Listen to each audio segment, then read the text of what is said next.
I just need to talk about this because I need to explain my own opinion about all of this. And it's about the latest Zelda game that came out, Tears of the Kingdom.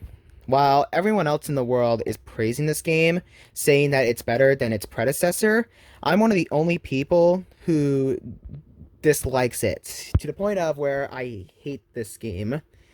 Um, I just want to let you know I don't hate open world Zelda. I do like the idea.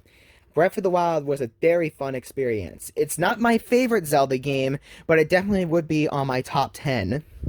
So, with all that said, I just want to let you know that Tears of the Kingdom uh when it was announced all the way back in 2019, back when we only knew it as Breath of the Wild 2, um I was very excited because, well, even before we saw that trailer, my friend and I used to joke around saying, wouldn't it be funny if there was a Breath of the Wild 2 or some type of sequel to Breath of the Wild?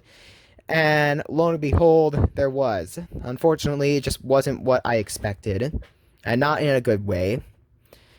So, these are five reasons on why I hate The Legend of Zelda Tears of the Kingdom.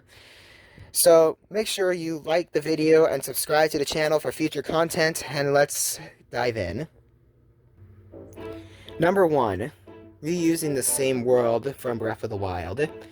Now, I know some of you might be saying, oh, Velociraptor Ghost, what about the Sky Islands and the depths? I'll get to that. But right now, I want to talk about the surface. Now, I was hoping when they said that they said they were gonna reuse the same Hyrule from the beginning. That was always the point. What I was hoping was the idea that they were going to have you rebuild, or it would already be rebuilt, all the ruins in the land, or at least most of the ruins in Hyrule, the ones that were destroyed 100 years ago during the Great Calamity. Um, that's what I was hoping, but we didn't get that. The closest thing we got to that were two things that come into my mind. Lookout Landing, which is that fortress in the middle of Hyrule Field, and Laron Village. I probably butchered its name, but Laron Village. But that was already built in Breath of the Wild. It was just destroyed in Tears of the Kingdom, and you just got to rebuild it, looking exactly the same and nothing really different. That was a real darn shame for me. All they really did was just use the same Hyrule and add some like caves and wells. Which that's really boring. That is really lame and offensive too. And that it's really disappointing. So let's talk about the Sky Islands now, because that's what the whole game was pretty much about. YouTube Premium is ad-free. Sorry about that. For some reason, an ad popped up. I had to cut it out. Anyways, back to what I was saying. The Sky Islands. Let's talk about that. The Sky Islands in Tears of the Kingdom were really boring. With one exception being the Great Sky Island, which was like this game's version of the Great Plateau, a tutorial section. Now, I remember Mouse Nintendo Bandit, or he's known as Bandit Games now, talked about this. So if you've seen that video, you can just skip ahead. But I'll basically just explain it the same way he did. Aside from the Great Sky Island, all the Sky Islands around Hyrule are exactly the same. There's nothing different about them. They all, yeah, some of them will be different from one another, but you'll find copy repeats out of all of them. It got me really bored afterwards. I got bored of this game, like, on the first week. It was really sad. I don't know, that never happens to me with Zelda. But no, that's what happened with this one. Yeah, it was really sad that I felt this way about it. Now let's talk about the depths. Now, I'll be honest, when I first saw the depths in Tears of the Kingdom, I was really invested. It really was an exciting experience until I realized that it's all really the same. The locations are usually the same thing. A couple of mining facilities. Sometimes you'll find like a giant statue A bunch of monsters that are exactly the same type of monsters you can find on the surface. It was pretty. It was pretty. It sucked. That's the word I'm looking for. And all you could really find down there were just a couple of treasure chests that carried the tunics that you could use with your amiibo, which already existed in Breath of the Wild. There are some new armor, but it's just armor I wouldn't really wear. Yeah, it's the main reason. Reusing the same Hyrule, especially doing it like this, was the main reason why I got so bored of Tears of the Kingdom. Because the depths, you'll get bored out of it within the first hour or two. The Sky Islands, I just completely ignored them. And then the surface is literally exactly the same as Breath of the Wild, again, just with some caves and wells. That's it. And no other Zelda game has done this. Usually, Zelda games have a completely different looking Hyrule. And the reason why Nintendo does this, I'm not using a script, by the way. The reason why Nintendo does this is because they don't want you to feel bored exploring the exact same Hyrule over and over again. Well, it feels like they changed their mind about this one, because that's exactly what they did. Number 2, the weapon durability. Now, I know a lot of people already talked about this, but I just want to explain it myself as well, because, come on, if everyone else has done it, why can't I? I feel like in Tears of the Kingdom, the weapon durability is worse. Now, I know a lot of people are going to be like, Velociraptor Ghost, what are you talking about? They allow you to fuse parts onto your weapons, making them stronger. Well, yes, that is true. The weapons themselves are weaker than their Breath of the Wild counterparts. Very weak. Like, the strongest sword that comes into my mind in Breath of the Wild was always the Royal Bronze Sword. That weapon was a tank. I remember every time I collect one, it felt like I got a power-up. That's pretty much what it felt like. And it puzzled me that in Tears of the Kingdom, now that all these weapons are weaker, its durability dropped all the way from 50 to 10. That is really upsetting to me. And I know that they did this because they didn't want to make you feel overpowered, but honestly, why couldn't they just have added them? Yeah, I know in the depths you can find untampered weapon durabilities, but even those ones are still weak. Like, here's a picture of the undamaged sword from Tears of the Kingdom next to the sword from Breath of the Wild. And then you'll see what I mean. And no, this isn't some type of mod. This is literally what I'm talking about. It feels like Nintendo punished us for asking them to fix the durability in combat system. It feels way worse. And even when you do fuse your weapons with something, which was the main gimmick of all this, it still breaks so quickly, quicker than they did in Breath of the Wild. Maybe it's just me not using my weapons very often in Breath of the Wild, but I just felt that way. Yeah, it didn't really work very well. Yeah, again, it feels like Nintendo punished us for doing that, for asking them. So note to self, when the next Zelda game does come out, don't ask Nintendo to fix the weapon durability, otherwise they might make it worse than Tears of the Kingdom. And if you don't, maybe they'll just completely ditch the weapon durability and go back to the old way. That'd be nice. Number 3. Not having traditional dungeons. Now, I know what some of you are probably talking about. Velociraptor Ghost, what are you saying? Tears of the Kingdom had dungeons. They were better than the Divine Beast. I'll give them that. But they were not traditional dungeons. Traditional dungeons have special puzzles in them. They have these mini bosses that you fight. They have a special type of item, like a bow, or a hook shot, or the lens of truth, or iron boots. Tears of the Kingdom did the exact same that the Divine Beast from Breath of the Wild did, which was co- collect types of things, unlock them, and then go fight the boss. That was it. Older Zelda games did not do this.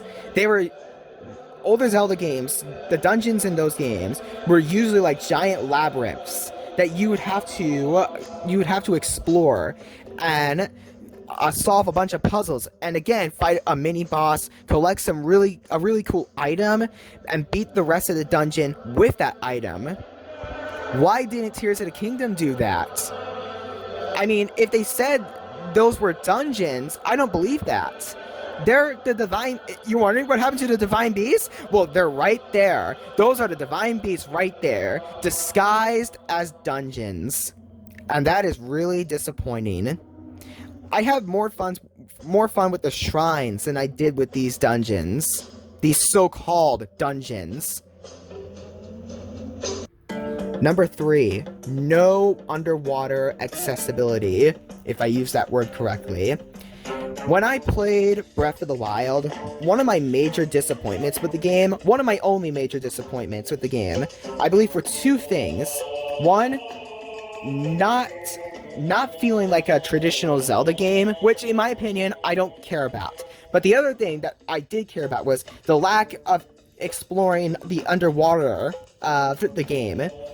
At first I thought, well, maybe like in other Zelda games, you need a special item to go underwater, like maybe a pair of iron boots, or the Azora armor, or maybe a water dragon scale, like in Skyward Sword. Unfortunately, you couldn't. You could get the Azora armor, but all it allowed you to do were do some cool spin attacks and swim up waterfalls. But that's all it really did, and that was really disappointing. So when Tears of the Kingdom was announced... Sorry, my dogs were barking. Back to what I was saying. Underwater accessibility. So, it was very disappointing that in Tears of the Kingdom, the one thing I wanted out of everything was underwater accessibility. But we didn't get that at all. It was very sad, especially since there was a water temple in the game, but it was the worst water temple in all of Zelda. I don't care what you guys think of the water temples from Majora's Mask or Ocarina of Time. At least those ones gave you some fun times, even though it was very mind-numbing, unless you played the 3DS version of Ocarina of Time, which, therefore, good for you. But even though they were mind-numbing and very annoying to go through, I still had fun with both of those temples. And Tears of the Kingdom has the worst water... I'm sorry, it has the worst water dungeon I have ever seen in a Zelda game. It is worse than the ones from Ocarina of Time Majora's Mask. It is bad.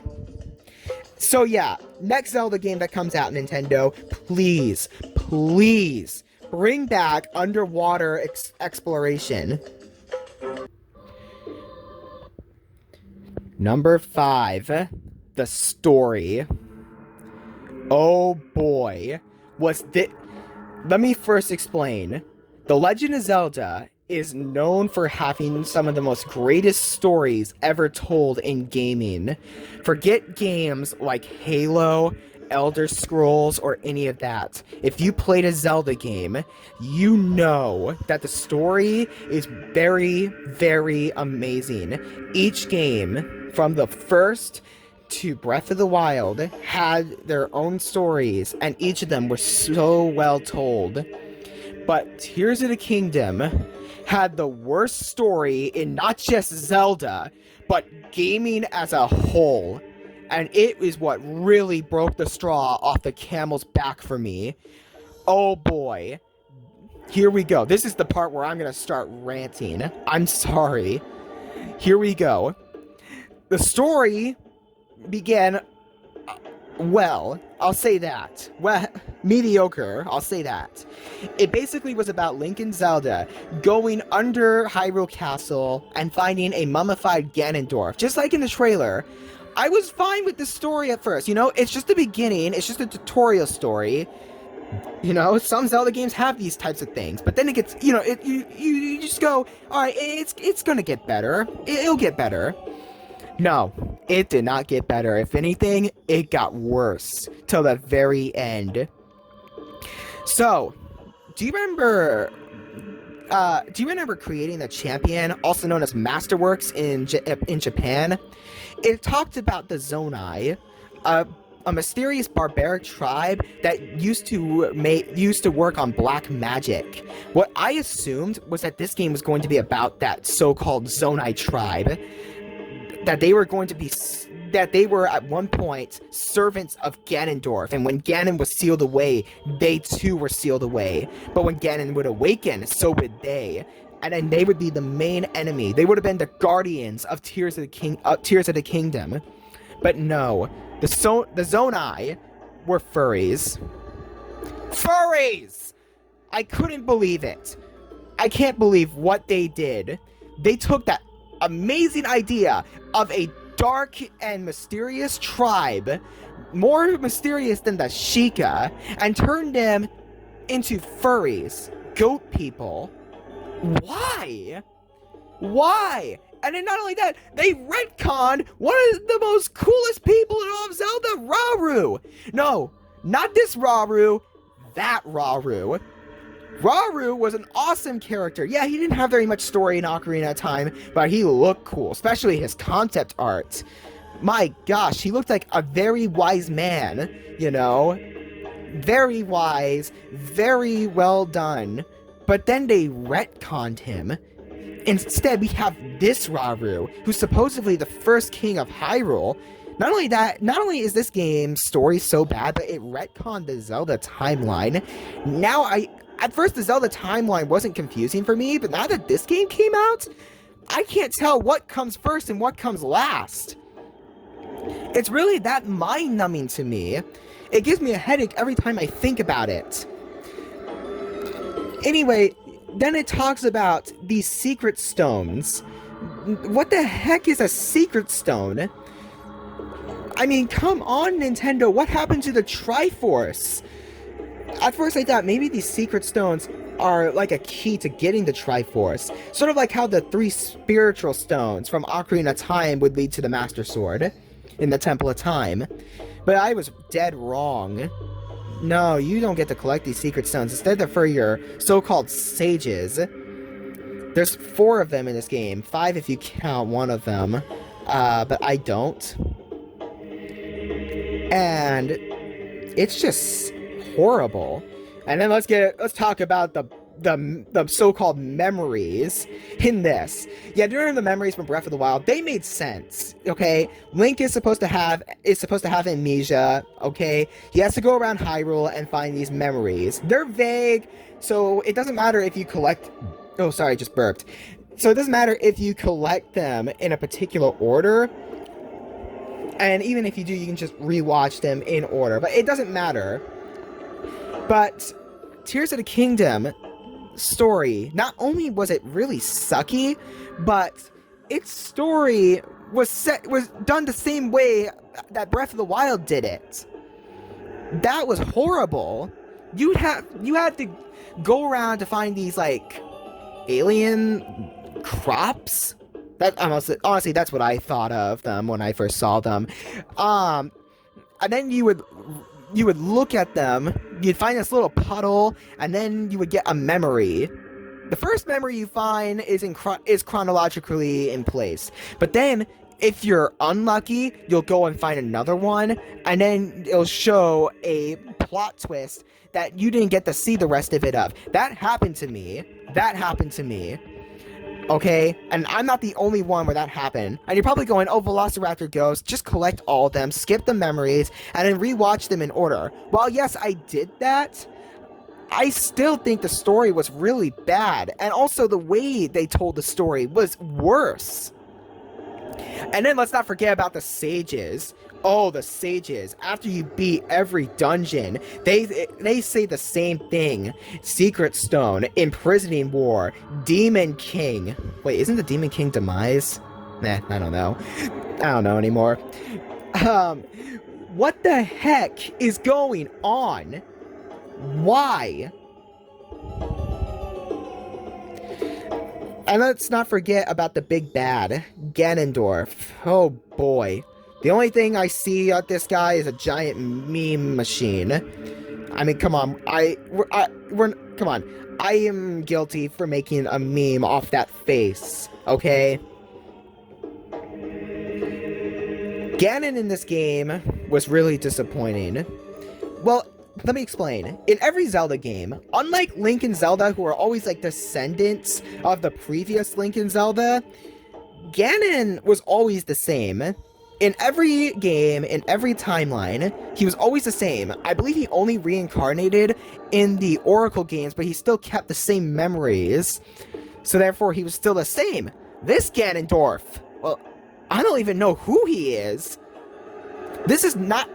When I saw the first trailer, I thought to myself, this must take place in the child timeline. This is Ganondorf from Twilight Princess. And maybe when he wakes up, he'll assume that this Link is the Link from Twilight Princess, and therefore will get revenge after killing him. I was dead wrong.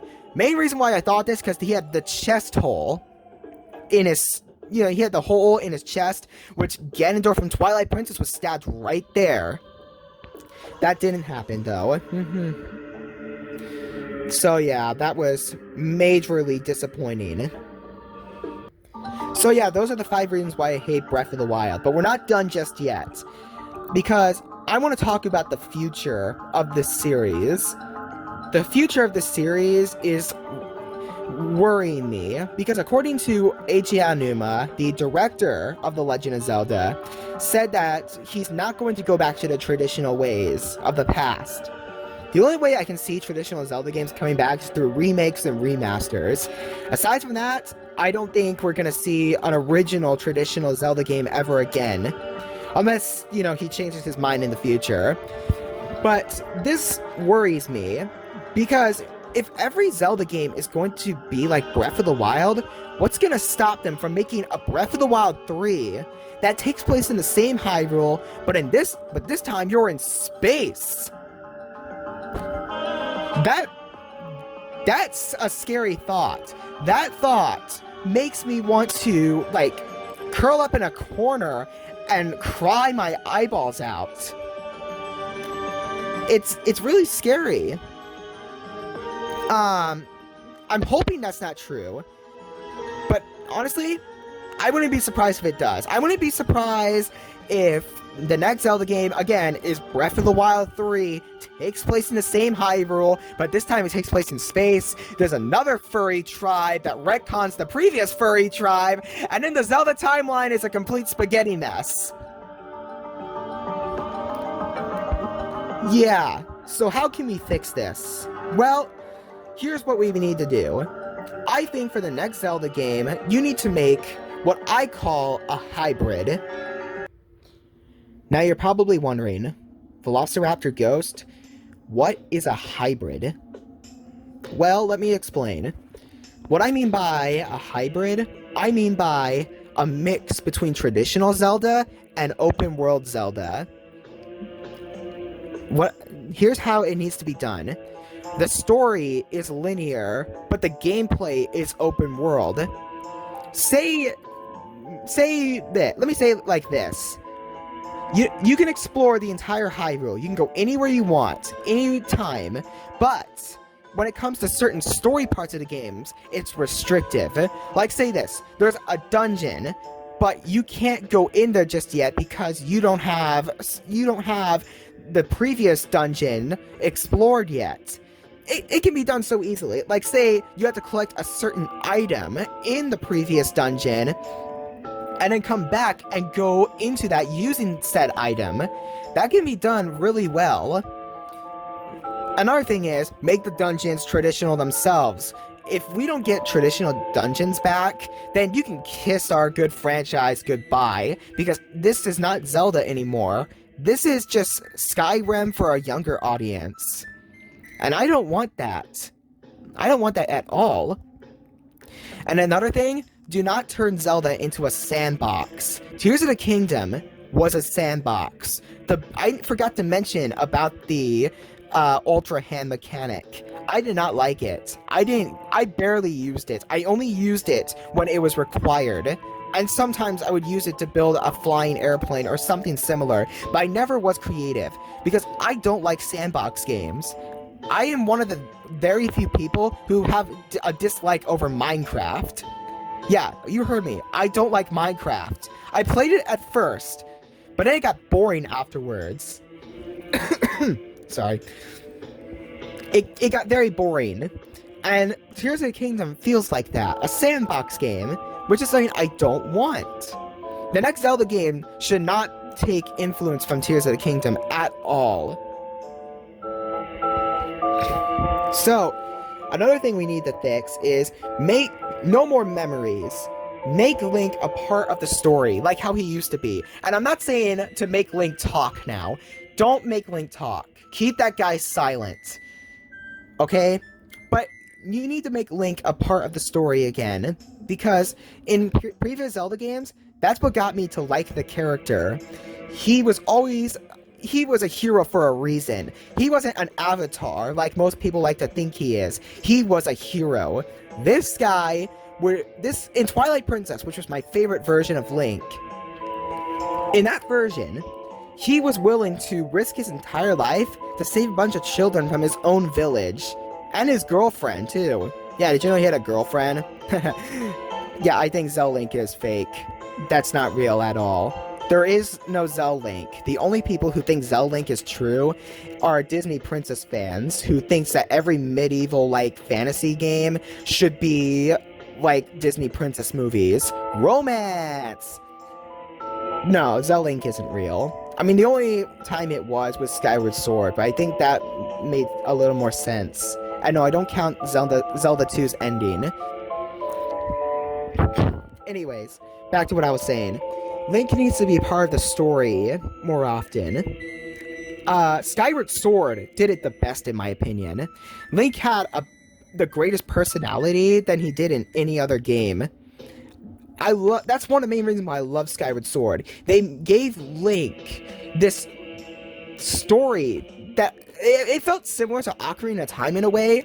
He wakes up, he has a bully, but it did it better than Ocarina of Time. And I love the character Groose. Oh boy, Groose was an awesome character. He's my favorite character in Skyward Sword. Hashtag the legend of Groose. But yeah, that's what I think should be done. Create a hybrid Nintendo. You can keep the open world landscapes, but make the dungeons and the story restrictive. Okay? Now, here is what scares me the most. What if Nintendo doesn't change with the Zelda franchise? What if they just keep shoving more Breath of the Wild sequels? Which I doubt that will happen, but what if the next worst thing could happen? Zelda games that are just like Breath of the Wild, they don't change much. They all have this big Hyrule with the same type of thing going on, and then they make a sequel that takes place in the same Hyrule, but with a sandbox mechanic to it. I can eventually see that getting very boring, and eventually people will just find a distaste in Zelda. Big Zelda fans like Zeltic, Nintendo Black Crisis, Monster Maze will all, and me including, will fall out of Zelda and just move on to another game franchise. And Zelda will eventually lose its sales records and die. It'll be part of the dead franchises that Nintendo has stored in their closet, such as F-Zero, such as F-Zero, Star Fox, and so many more. And I don't want that to happen at all. I want this franchise to continue. I want it to stand the test of time, but I guess it's true what they say. Nothing lasts forever. If Nintendo decides to go this route, it'll be a dark day for The Legend of Zelda, and for Zelda fans as a whole. Of course, this won't happen automatically, but it will eventually. And not to mention, you have to wait 7 years now for a new Zelda game to come out. eventually it's going to take even longer, maybe an entire lifetime in the far future. Why would anyone want to wait that long for a Zelda game that isn't interesting? I hope that doesn't happen to the franchise. I want this franchise to last. I want it to stand the test of time. But I do believe this reality could happen.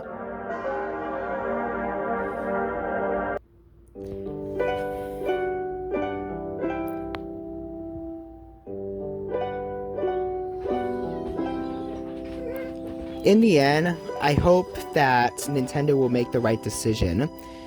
I hope they don't do what I fear and kill off this franchise. Of course, not by force, but I just hope this doesn't happen. Thank you guys for listening to me ramble on for 30 minutes. My voice is a complete mess. My dogs are starting to cry like crazy, so I'm sorry about the noise in the back. This is Velociraptor Ghosts, signing off.